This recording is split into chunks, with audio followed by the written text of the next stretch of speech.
Welcome to the Sunday Studies Podcast, a weekly message of hope to fight back those feelings of dread, fear, or anxiety of the week to come.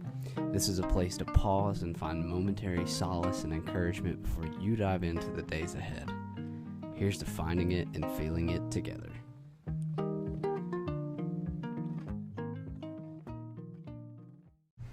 Hello, and welcome to the 48th edition of the Sunday Studies. I'm your host, Jake Eliff, and if you're watching on YouTube, you'll see that I have a special guest today, Mr. Sam Francisco Otter Eliff, my lovely cat. Today, we're talking about none other than this wonderful, wacky, wild, and sometimes woeful place that we call the interwebs, the World Wide Web, the Internet. That's right, we're talking about the Internet, and I've got a lot of thoughts about it. Probably more than one Sunday Studies can hold, but I think for today, one will suffice. And, as always, you can check out Substack at jakeeliff.substack.com and see all kinds of cool stuff on said internet and enjoy all the fun things there. But for now, let's dive in to Sunday Studies number 48. This one's called Think About All the Real Things. And it goes a little something like this. I recently created a TikTok account, but I've made a promise to myself that I'm never going to check it. I am simply going to post what I like and let the rest be. I am growing more and more tired of social media and the internet by the day, or at least the way that it is being used in our current place and time. Maybe it is the innate need within me to be different, but it seems as though the stream of content has started to become more oversaturated and simultaneously overwhelming. It breeds nothing but more pressure and anxiety to perform as each day goes on. Mix these feelings with the ever-present nagging within me to share things, create things, and positively influence other people, and you can see why the push and pull of the vortex of this place called the internet can be so draining for me. I'm having to remind myself that none of this internet stuff is real. That yes, there are real people and real things out there using this thing called the internet, but the internet itself is not the only reality, big and ever-present as it may seem at times. The other night, I held my daughter in my arms and we walked down the driveway to check the mail. I looked up at the night sky and saw stars and planets and the moon shining clear as ever. I told her to look up, and I tried to explain to her what stars and galaxies and space are. In that moment, it hit me of just how small we are and how big and real this place is. That we are tiny creatures who are made of these simple substances on this ball of dirt and water and rock and air, floating and swirling and twirling at thousands of miles an hour toward who knows what. And yet, we choose to spend so much of our time, energy, and efforts on this space of the internet, which is the complete opposite.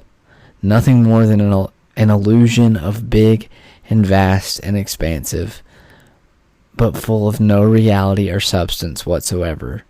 Just real people using a not-so-real thing. It is so frustrating to be brought up in a world where I was formed by the internet. To be consumed by endless amounts of content with seemingly everything right out of my grasp. I used to believe that people my age would be considered gluttons of tech from this very fact. But on the other hand, I believed we are all more starved now than ever. We have traded the wholesome meal of genuine connection for snacking on scraps and junk food of endless nonsense and calling it sustenance for survival.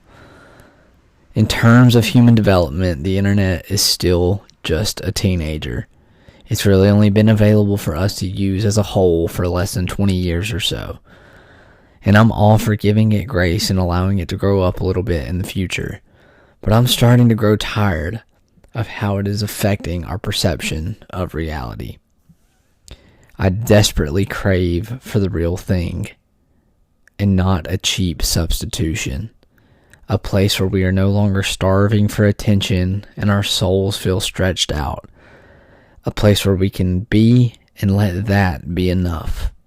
A place where we are more interested in looking up at the beauty of the moon and stars in the sky and less worried about looking down at whatever fleeting pixels are floating across our screens.